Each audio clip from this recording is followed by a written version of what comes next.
Hello, everybody, and welcome to another quick tip episode. Shout out to one of my clients, Adam, who asked me to do an episode on workout recovery.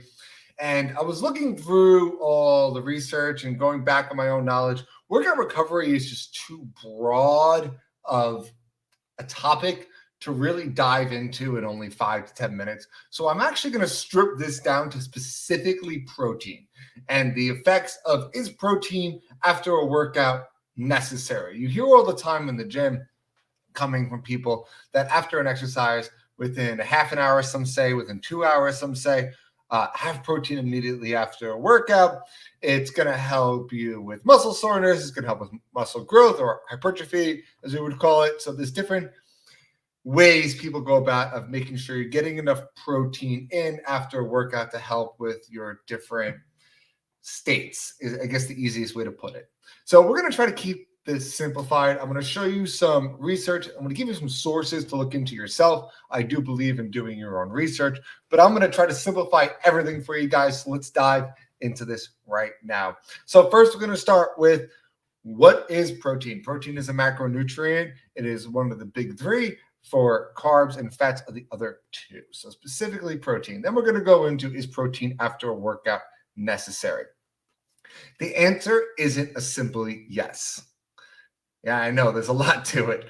If you go on to PubMed.gov, this is where all medical journals are released. And I actually pulled one up for those watching on video. Don't forget we are on YouTube and Rumble, but I will read it for all of our audio listeners. That basically summarizing right here that a protein-rich meal is necessary, but it depends on when the last time you ate is. So if you ate outside of 5 to 6 hours, it's super important to make sure you're getting protein either during or after an exercise so your body can have that readily available for it to help deliver that macronutrient to the muscles to help with muscle recovery and muscle rebuilding. If you've eaten in a shorter period of time, like if you had a protein-rich meal within an hour of working out, this is where the research kind of goes, is it necessary? Don't really know. Is there harm to it? No. Is it super beneficial? We really don't know. More research needs to be done. But what we do know is that your body can only really process, depending on untrained and trained individuals, anywhere between 20 and 40 grams of protein at any given time. So those that are more trained, have worked out often, having that 40 grams at one given time is going to be more beneficial for those that are untrained, just getting into exercise. And it's kind of irrelevant about where you're looking with that. So just take a note originally, am I trained? Am I untrained? Now, did I eat before? Did I not eat before? Are you really looking to be a bodybuilder? Are you really looking to get the most out of your workout? Well, according to the research, there's not much evidence given to, as long as you've eaten, to have that protein post-workout. But it is important to get food and have that consistently readily supplied, as it states, within every 5 to 6 hours. So if you know after your workout you're not going to be eating for a while, it is important to get that protein shake in. If you know you didn't eat a while before that, it is important to get that protein shake in. So the next question is, all right, I need protein. What kind of protein? And I'm not going to dive into details. I'll actually do a future one on different types of proteins. I did a 45-minute episode on protein back a few years ago, so I recommend checking that out. But we'll stick specifically with whey protein. What is whey protein? Whey protein is a complete protein, meaning it has all of the essential amino acids in it, unlike most vegetables that only have a few of the amino acids, so they aren't fully readily available for our bodies to use. Whey protein is complete because it's a derivative of milk. So when we take milk and we strip out the protein of it, that is what whey is. So this is why you have those people that may be lactose intolerant that may suffer from having a whey protein shake, because a lot of the times these shakes aren't pure protein. They have milk mixed within it. You are getting just straight milk into your body. And that's really going to cause issues if you have a lactose intolerance like myself. Now, when you're looking at labels for whey protein, it's important to read the back, because this will tell you a few different things of different types of whey protein. And all it means is the purity of it. How much of what you're consuming is fully protein compared to how much is not. So a whey protein isolate, it's isolated, it's just that, is going to be just the protein in of itself. A whey protein concentrate is going to be roughly that like 80-20 split. So it's going to be 80% of an isolate, meaning it's just stripped out of the milk. It is only the protein, where the other 20% is still the milk in of itself. There's the milk mixed into it.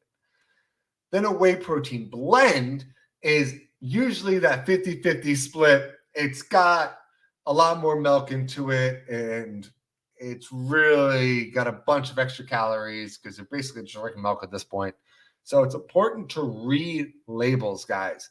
Whey protein blends are always going to be cheaper because they're cheaper to make, because you're not going through that process of stripping the protein out. So that's step one. Another easy way to tell is to look at the calories. Protein only has 4 calories per gram. So if you're having 20 grams of protein in a drink, the calories on the drink should be what? 80. Should be 80 calories. If there's more calories in it, you know there's extra stuff in it. On the other side of that, if you have higher contents of fat, because milk does have a lot of fat in it, that is another sign that it's not pure. And you can really just take a gander through the labels and really get an idea of, is this pure? Is this not pure? Just a little note, whey protein is the only thing known to cause acne as far as food goes. There's more research on that as well. I'm not a dermatologist, but if you are acne prone, just be careful when consuming large amounts of whey. So we know about whey protein. A plant protein just really simply just means they're taking different types of plants and mixing them together to get a complete protein. That's all you need to know about that. Then we're going to talk how much protein. How much protein should you have? And this was in my big episode I did. And this is what's super important, guys. Having too much protein isn't really detrimental to you. In order to have levels that are going to affect your kidneys and liver, it needs to be extreme. And I mean like hundreds of grams at once. So just really important to note that if you're just average person going to the gym, working out, and having 3 meals a day, then a protein shake, it's not bad for you whatsoever. It's the people that are having 6 protein shakes plus 3 meals a day, protein-rich foods, that may have underlying conditions. But on the flip side of that, it's actually worse to have too little protein. So going through all of these studies, and you can kind of see a little bit of an example up here, there's significant undershooting, neglecting it does not maximize your anabolic response to it. So make sure you're getting enough protein in a day. It is super important. It is a macronutrient. It does help with muscle building, muscle growth, muscle recovery. It plays a lot of the roles in our body, and it is essential. It is absolutely essential to make sure you're getting enough protein in your diet. What's cool, what I figured out, is actually it's more essential for the elderly population to have actually even more protein, because at this point the bodies aren't able to produce it as efficiently, and they need to. It's a lot harder for them to hold on to muscle mass. So if you're somebody who's like 60, 70, 80 telling me that, yeah, I don't need that, I'm not some young whippersnapper that is going to drink the protein shake, it's actually more essential for you to get that protein shake than it is for the 16-year-old that's bodybuilding in the gym. So keep that in mind when you're working out. And like I always say, even if it's not a protein shake, getting it from a real natural source of food is actually way better than any shake in of itself. But if you can't, it is having higher amounts of protein are definitely going to be better. We're going to throw this up real quick. I don't want to beat this topic down, but how much protein should you have? That's That's the question. A lot of it has to do with how much you weigh. And if you go by pounds or kilograms, don't forget to do that conversion. But here's a great little pin right here. It is scientific opinion that athletes should consume at least 2.2 grams per kilogram a day. At least. So I weigh about 85 kilograms. I think I did that math right. I'm really bad at that conversion. But that means I need to be having almost 200 grams of protein a day. That might seem like a lot, but it's not. And so many people don't eat enough protein, especially when they're working out. So they're not building the muscle because their body's like, there's not enough protein available. We can't hold on to it, so we shouldn't do this.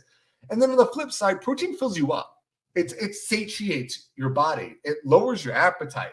You can check this through Examine, which is what I talked about on the previous one, where one of the big things that protein does is it helps with appetite reduction. I mean, it poured a C right here. So it's just knowing you're getting enough protein, not to be as hungry and reach for that sugar-rich foods. So really important, and why in my nutrition program, I am constantly eat more protein, especially to those that don't eat meat. You guys are definitely not getting enough protein. So really important to make sure you're subsidizing with shakes. If you are a vegetarian or vegan, guys, you need to be having protein shakes. I can't say this enough. It's nearly impossible, unless you're Tom Brady, who has a chef cook for him every meal, to get the balanced amount of protein. That's why he can go out and say that he can do these kind of things, because he literally has someone balancing his meals for him every single meal. We don't have that luxury. We're not multimillionaires, unless it's something I don't know. So make sure you're having a protein shake. They're cheap. It's a great way to get involved. I mean, it is just so important. I mean, even if you're not an athlete, to be at least getting the 1.4 to 2 grams per kilograms a day of protein. So guys, I'm going to end this topic here, but just to summarize, is protein after work necessary? It's not going to hurt, but what it does do is it makes sure you're getting enough throughout the day. Instead of just putting it on 3 meals, which makes it very hard to eat it, if you're supplementing with something extra, you're having that protein shake and then having your 3 meals, you're way more likely to hit the amount of protein you need to have a day than if you were not doing it. So post-exercise recovery, if you're not eating a lot before, eating a lot after, have that protein shake. Have it anyway if you're not eating enough protein in your diet. But I can't stress this enough. Get more protein. What's the summary of today? Get more protein. And please, the United States, our recommended daily allowance for protein is 0.8. It is way too low. I'm sorry. This is one of the biggest arguments I get with dietitians.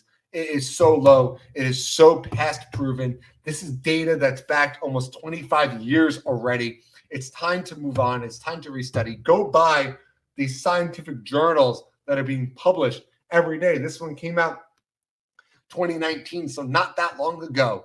It's really important to get enough protein in your day.